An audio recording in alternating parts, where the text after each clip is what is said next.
The Next Breast Thing podcast is primarily funded by the American Society of Breast Surgeons. The support of sponsorships helps us offset some production costs. ASBrS does not endorse or co-promote any company, product, or service mentioned.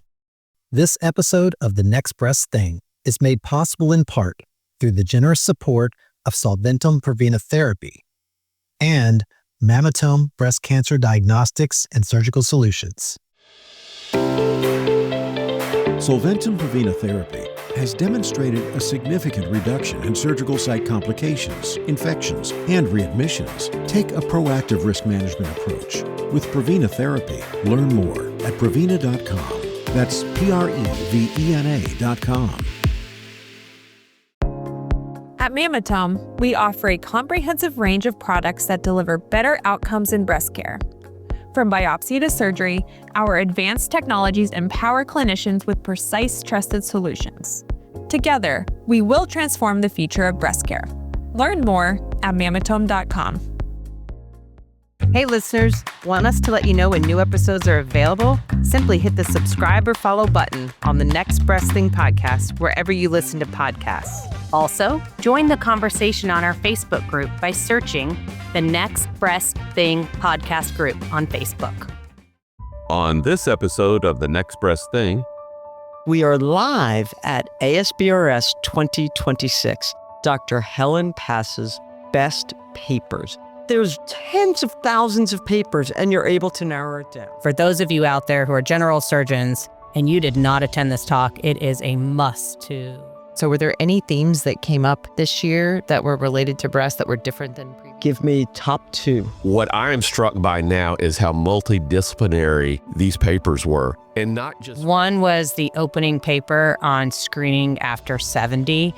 I get asked this. So there were all these papers about the antibody drug conjugates in HER2 positive patients, and one of them showed that clearly patients who had... everybody talks about TAD and everybody hates that name, targeted axillary dissection, and you have a paper. One of the reasons people are doing fewer and fewer frozen sections is it allows... But the one that really was a standout for me was not involving breast cancer at all. It was involving lung cancer and the timing of immunotherapy, which blew me away. So can you talk about...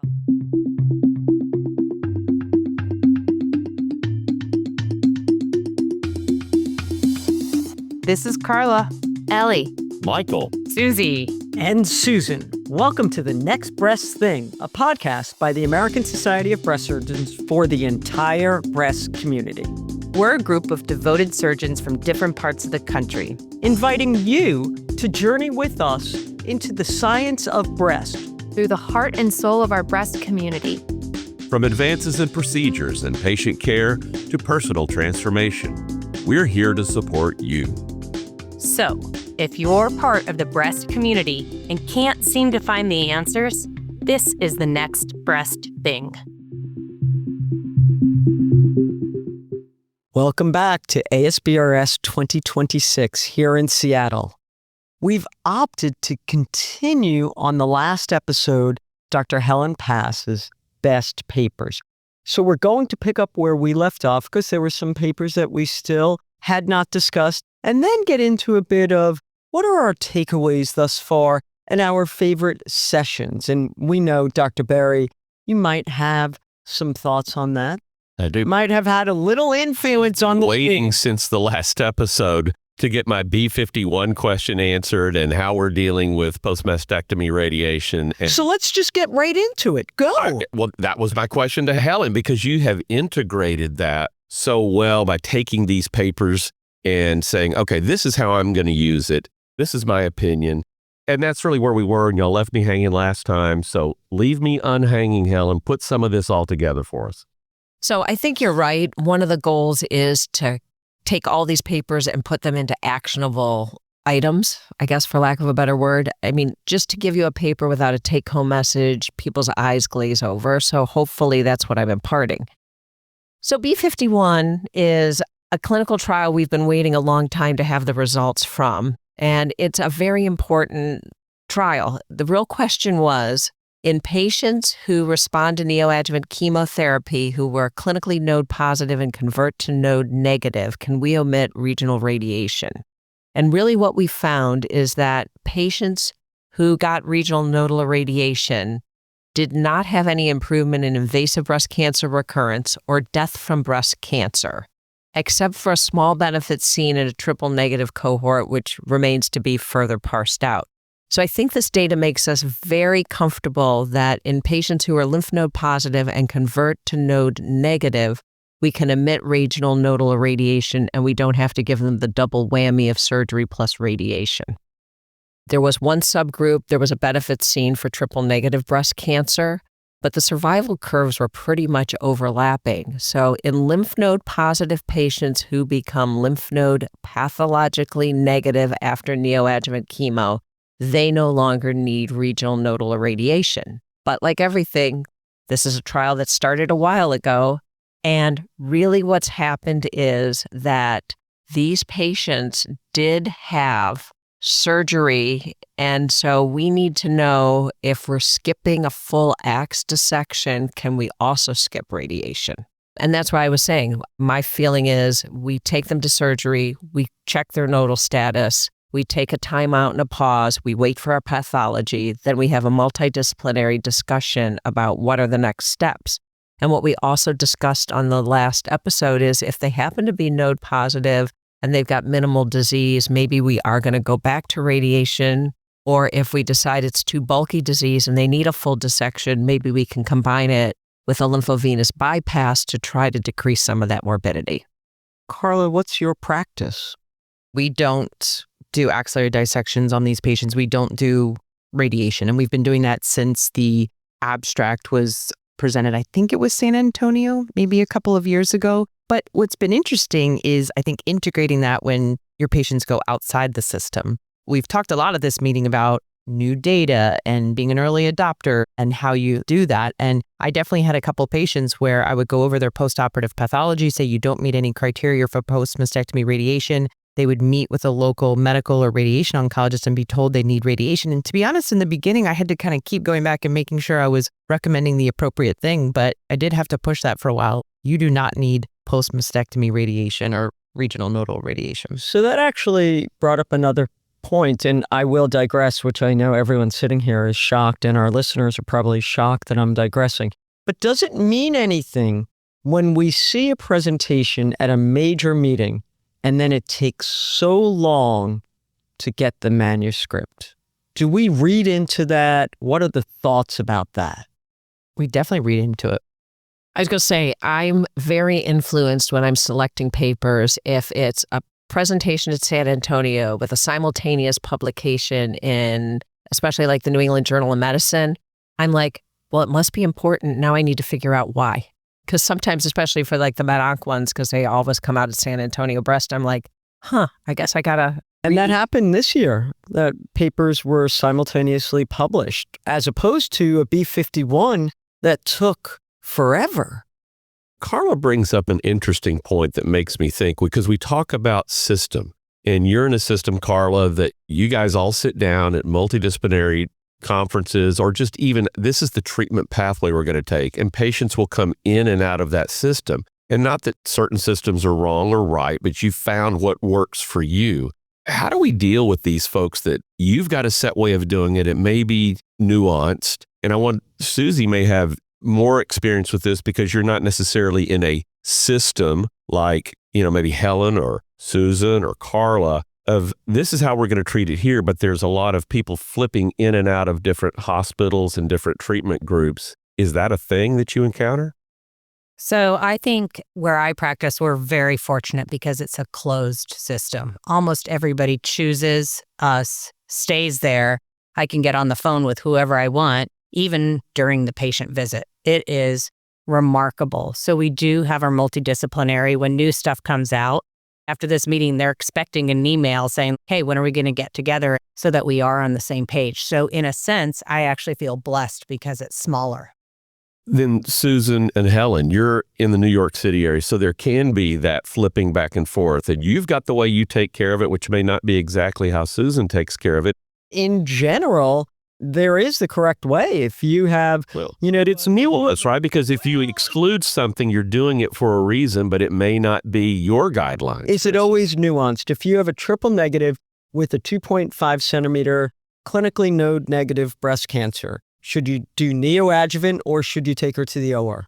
I'm just talking the basic stuff, but she offers lymphovascular bypass. You don't, so therefore she's going to treat people in a different treatment path than you might. So you may think that's a basic question. The reality is, in the real world in our country, that's not a basic question. Well, that's actually... There's an enormous number of women with that exact scenario that will have primary surgery. Oh, that's a good point. So not to jump around too much, but I will say one of the interesting scientific oral presentations was about appropriate use of axillary dissection. I don't know how many of you saw that, but they looked at the criteria and the standards, and then they looked at what people were doing over a certain period of time. And I guarantee all of us are omitting axillary dissection and wouldn't say it's inappropriate. By guidelines, we are not doing it. And so I actually thought that was a great paper for discussing what's right or wrong, because we were de-escalating, and I think a lot of people are doing that, but technically it's not guideline concordant. So along with that same line, when I asked the question of does it mean anything from when something's presented to when the manuscript, does it mean anything from when a trial is closed to accrual to when we hear about it? And that's what I was going to say. The NCDB queries that show us our adoption of new omission of sentinel nodes or omission of complete axe dissection are showing people who are adopting it based on early evidence, small single institution studies that are getting presented, even the I-SPY data that's coming out before the Alliance trial about what to do with positive nodes, because they're not willing to wait. And they view the risk as small of adopting it and the risk of harm greater to continue with these treatments. And you can't wait 10 years for every breast cancer study to mature, or we'll never move along treatments. And we've talked about that on previous podcasts. Where are you on the stages of change? Are you that early adopter? Do you need a little evidence in? Or are you going to be the person that's 10 years late? And what is the risk versus, wow, I'm really could be potentially harming someone and there hasn't been shown to be a survival benefit. When do you jump on the train? With the delay in the release of the results, that there's just not enough events, and that's why it hasn't been released. And we're saying, if there's not enough events, it must be safe. Absolutely. So we're inferring the results before the results are released, and I'm hoping we're right. But we've been wrong. Bone marrow transplant for breast cancer is our clearest example of persisting without the long-term data actually supporting it. Wasn't one of the major papers that showed that was beneficial, wasn't that paper withdrawn or recused? There were local sites that were actually showing early benefit, even when you exclude that fabrication. Because that was a big deal. It's a huge deal, and it was devastating to people. I have a question for Helen. It's not a scientific one, but I want to ask you about your session, because as we've discussed many times, it's a highlight of the meeting and people are really engaged. And I've been around people where you show a paper and it's their paper that they've published and they're really excited to have it up there. And you also talked about your process. Do you ever have people throughout the year that are like, hey, Helen, do you know about this Fisher et al. Paper that was published in the breast journal here? So a couple of things. Every once in a while, somebody will highlight it. I actually interviewed somebody who listed that on their CV. It's really important too, because like how competitive it is to become a breast fellow right now. Yeah. And then having this on as part of your application. I mean, that would be amazing. I smiled when I saw it. That it was pretty funny. It would be funny if somebody had their whole personal statement about being included in Helen Pass's best papers. Now, that would get my attention. I wanted to circle back to radiation, though, not to... We haven't finished that. Oh, but I had to fit one more in there because he wanted me to put everything together with a bow, and I didn't get to finish my bow because stream of consciousness. It's hard to do on this podcast. So I know how to fight for time. We do that at our dinner table every night. You got to be strong to eat at our house. I want to be very clear that B51 was after neoadjuvant.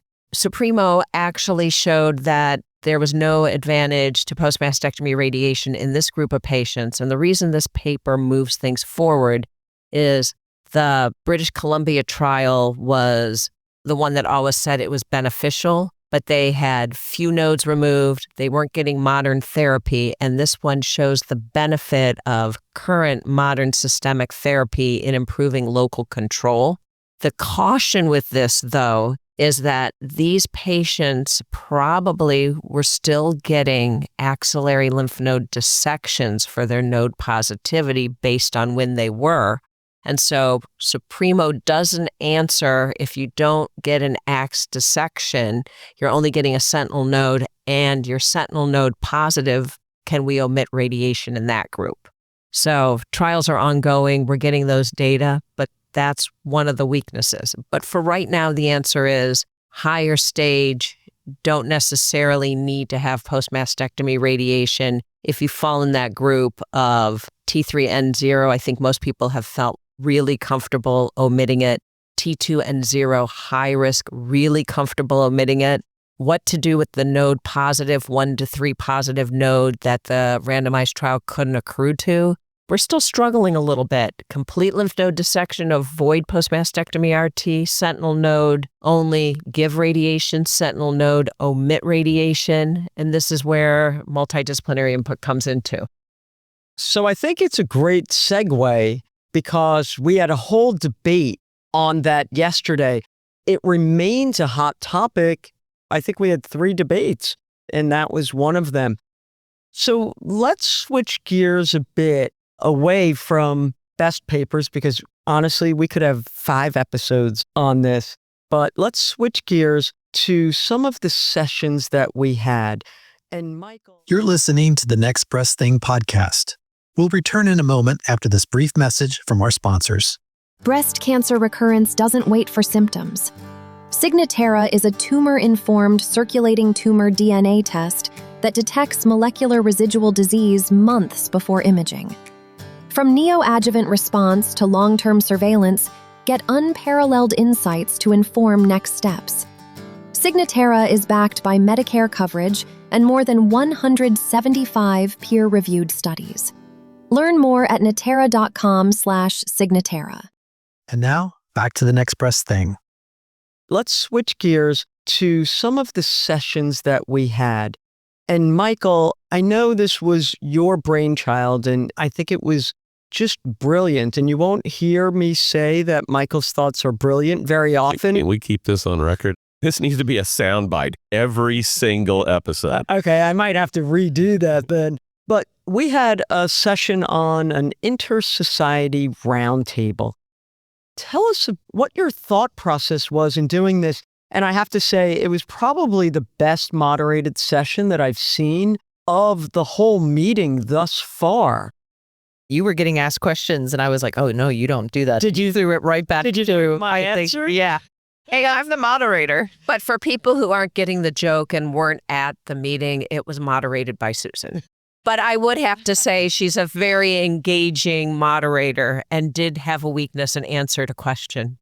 She is moderator in chief, and that's why we selected her to moderate this. And what we did and what we had in our mind was to get the leaders of some of these multidisciplinary groups that will put guidelines out solo or maybe with one group and maybe not another group, and talk about some of the things we struggle with together. So we had the leadership of ASCO, we had the leadership of ASTRO, we asked the leadership of SBI, and then we had ASBrS up on stage. And you did a remarkable job of starting about what are the commonalities that we experience? What's going to happen to us with artificial intelligence and things like that? But you were also masterful in getting to the point of, so what's an action item? We've got all of these groups either working in separate silos. How do we really get together so we can speak with one multidisciplinary voice for statements on how to take care of these patients? And can we take this group that we have up on stage today and put that into action? And I really appreciate you getting us to that point, and I hope something does come out of that.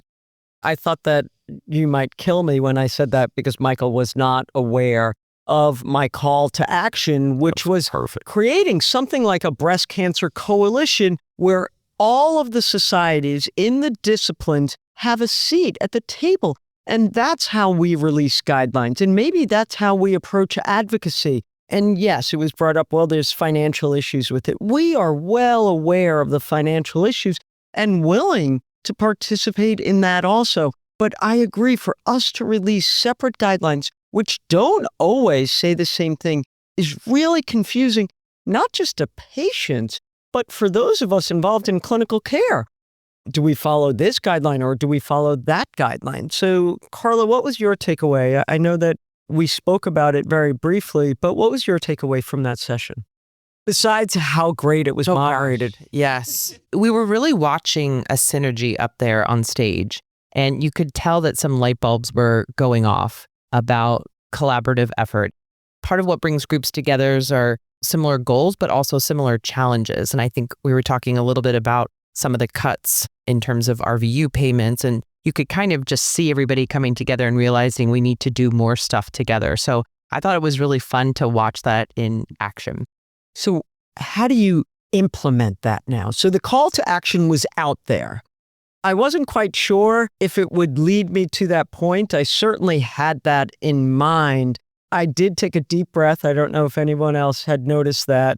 I felt it before saying that. I was like, there could be daggers here or there could be agreement. But now that everyone actually did verbalize agreement with the thought, what's the next step, Helen? So everything's based on relationship building.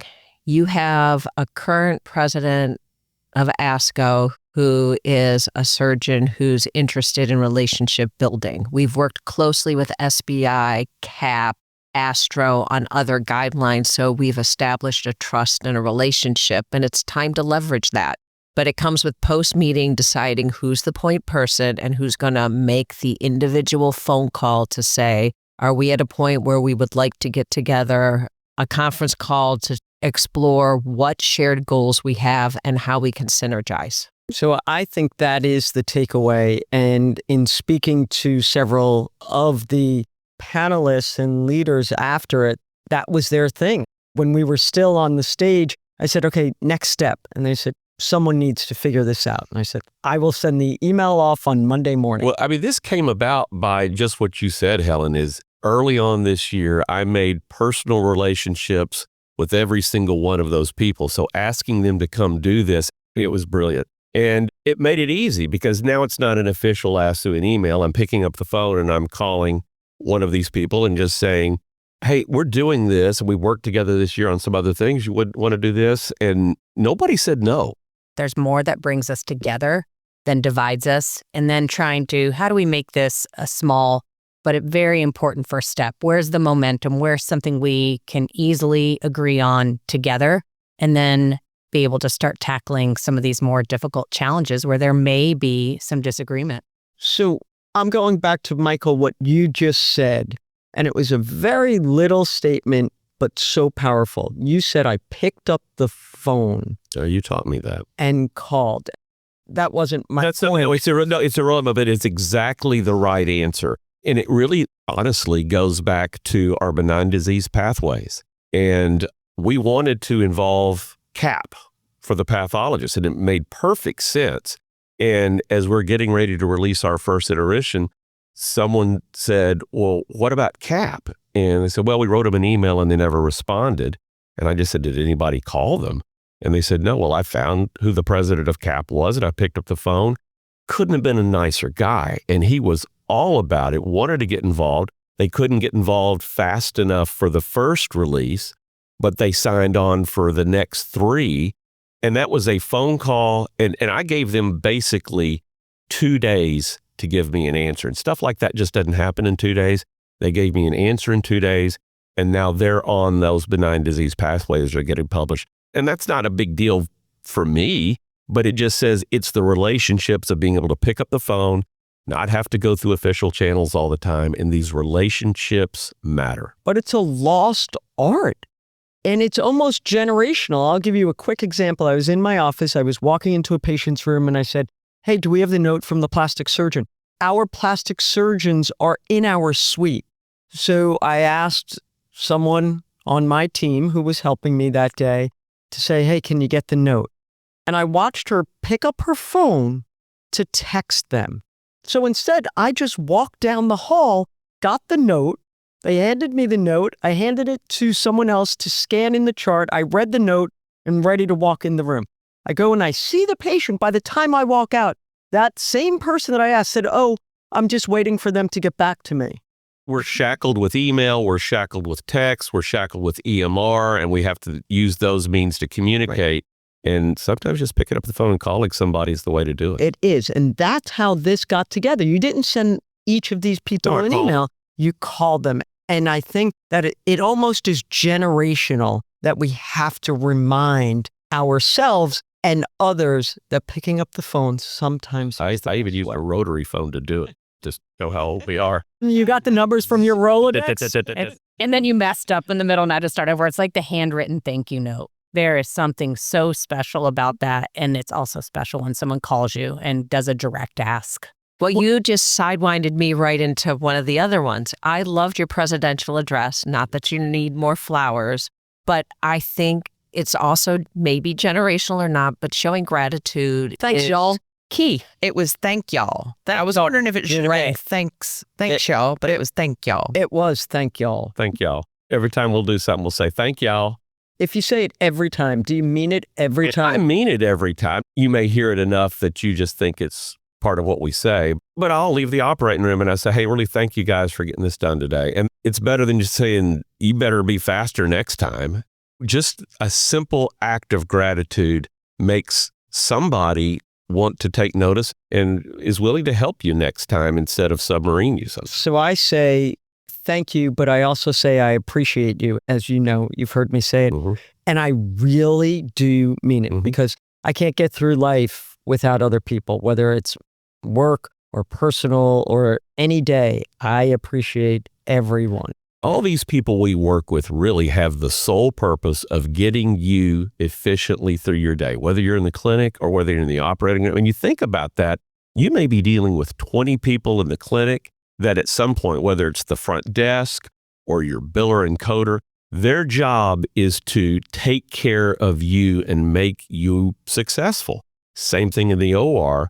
That's a little humbling when you think about how much dedicated time there is to you. And if you don't appreciate that, you really should stop and think about it. So to our listeners who were not at the meeting, Michael's presidential address was about gratitude, and it was titled, Thank y'all. Thank y'all. It probably sounds awful coming from me. Some Midwest area. I'm not a Midwesterner. For the record, I'm a Philly girl. It's that face-to-face contact that we get here. And there's some people that I've been able to talk to a lot, and there's other people where it's a 5-minute conversation in the hallway. But there's a lot of people that I've trained with or have trained with me, or just people that I only see at the meeting. And it's a quick catch-up. How are you? You've been here for a while, and it makes a big difference. And so that is definitely one of the things I enjoy about this meeting. As you mentioned trainees, though, and gratitude as a person who functions in academic medical center where we have residents, and as the mom of a 4th-year resident who's in OBGYN, it's been very interesting to see the 360 because she will tell me, I was in the OR today and nobody yelled, so I must have done okay. And so I've learned to thank the residents because they're there to learn, but they're also there to support. And so actually taking a few minutes to acknowledge their service, it can be a debrief where you tell them what they have to do better, but they also deserve a little positive reinforcement. And so I think they'll gratitude appreciate that for the rest of their lives. If you're beating on them the whole time, they're going to probably avoid you at this meeting, and that may not have been your intention. But if they know that you're somebody that really has their best interests at heart and appreciates them, you've got a fan for life. That's why it all goes back to one of my favorite quotes, and I'm paraphrasing. People don't remember what you did, but they always remember how you made them feel. That's a great point. Well, I will tell you, one of the things that's come up a lot at this meeting is this podcast.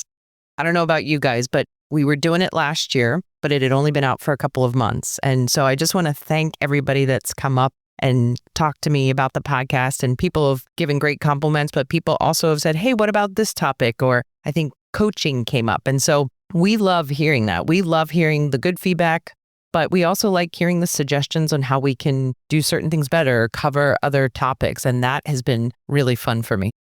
So amazing on that Slido, seeing what would future topics be. And it was like 200 people all of a sudden had free text on there. It was the fastest Slido answer ever. So I appreciate people listening and also their contributions as well. And you'll hear an episode on posters. We were walking around the poster hall and people were literally dragging. I kept losing you all because people were grabbing you, all of just them, you, saying, come over here and look at my poster. I was like, well, we have a schedule. We know where we're going. And then I kept losing them because people were literally like tugging at my arm, bringing me to their poster. We did ditch you entirely because we kept to the schedule, but it was amazing seeing how many amazing posters. We wish that we could have spent time on so many of those or all of them. It was a really special time to be able to do that. The presenters did an amazing job. They were not warned that we would be there. Didn't give them a heads up. 2011, Carla presenting a poster here, I would have panicked and not known what to say. So I give them crazy credit. They summarized their research. They talked about future directions, lots of thoughts. So massive congrats and kudos to the people who we accosted with 3 loud people and a big boom in their face, and they handled it with such grace. It was like they were professionals. Yeah. They were on it. And I always think about like a poster presentation. You're like, oh, good. I did all the work ahead of time. I just have to kind of stand and answer a few questions. We essentially made them do a podium presentation without preparing, and they knocked it out of the park. This has been unbelievable. Sitting in the same room with all of you, the energy is really different than how we normally do this. And I just love this. And it will only happen at meetings because we don't live anywhere near each other. So we're here with our producer, Stuart, who we have never met in real life. And Stuart, I just have to say, I personally, and I can speak for all of us, we greatly appreciate you because you actually make us sound smart and good and all the things that we may or may not be. So we appreciate you and grateful for what you do. And I am so appreciative of my co-hosts. Ellie's not here because she might be on the podium as we are doing this podcast. This was a thought that I had 2 years ago, and I'm appreciative that the board approved it and then really had the faith that I could pull this off. And we haven't discussed this. We had a huge screening process as to who would be on this. And to be honest, I had no clue what I was doing. I had not done a podcast before. It was a little bit being blindfolded and going through this. And the first thing that we had to do was choose a producer. And thankfully, we found Stuart because he's guided us through this and really led us through the forest because we had no clue what we being were the cheapest doing. option didn't hurt either. But this has turned out incredible. So I'm grateful and really appreciate all of you. Let's go through the best thing from this meeting at ASBrS 2026 in Seattle. Carla, we'll start with you. I won't say that this was necessarily the best thing because there were so many great things, but one of the things that we haven't discussed, and I really truly have been amazed by this, is the exhibitor hall. The amount of interactive things that are happening there, the engagement, I really think that it's been one of the best. I mean, just watching Suzanne Klimberg take one of her residents through a lymphatic anastomosis and sort of watching it on screen. I think there's even a live TV area. So really interactive and engaging, and I appreciate that. Helen? I think it's that we have a broad-based specialties that present here. So even though we're the American Society of Breast Surgeons, we recognize the multidisciplinary care and input. And I like that I can go home and it's beyond surgery. I feel prepared in that multidisciplinary way. Susie? I love beyond the community. I am so excited to see how technology is pushing forward and how we're partnering to provide amazing care for our patients. And Michael, in your last podcast as president of American Society of Breast Surgeons. Well, being old, I can look back And I've told this story before about on my first meeting or two, how intimidated I was. And Helen, I got to tell you, I was intimidated of you for no reason other than I was just. Hang on a second. You just called yourself old and then said you were intimidated by. Helen's younger than me, but she was in leadership and I was just newly in trying to figure out my way. And these were the stars. These were the heroes that I really looked up to. And I was so intimidated to deal with them. And I think this has really changed in this society. I think we've got so much more outreach to the fellows and to the residents, to the APPs. And I think we've been very purposeful. You were very purposeful to reach out to me. And now I'm not afraid anymore. What I'm trying is I see our younger members to not be that person that walks by and you really can't talk to me because I'm some kind of big deal. From top to bottom, old to young, I think there's a lot of intermingling and commonality and just much more comfort than I felt on the early days. Well, we appreciate the leadership that you guys have all offered us. Really, the society is built on the backs of everyone here and everyone who contributes to the society. So if you've missed out on joining us here in Seattle, I don't know why you would have, but if you did, or are simply wondering where ASBrS 2027 will take place, I want you to know we'll be back in Orlando, Florida at the Marriott Orlando World Center next April. It's a bit earlier, April 7th to 11, 2027. Mark your calendars now and stay tuned.